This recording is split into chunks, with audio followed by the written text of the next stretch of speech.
Jou stert, Boetie. Daar's nie die helfte van jou stert oor. Fasie kyk om. Hy sien sy stert is baie korter.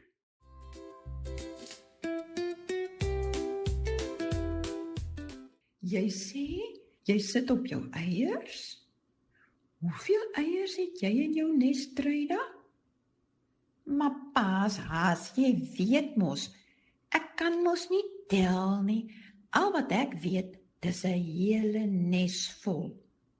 Ek moet vir weke lank op die eiers sit om hulle warm te hou. Ek wil klein gansies uitbroei. Daarom moet ek 'n bietjie bene rek in die oggend. Mens raak styf van al die sit.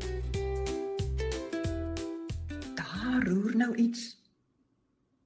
Dis Truida wat wikkel in haar nes. Haar kop steek nou uit. Hy trek sy lang ore gou plat, sodat sy ore nie dalk by die graspol uitsteek nie. Net nou sien Truida sy ore.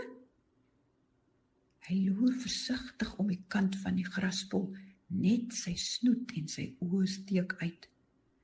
Hy sien Truida staan op en skots.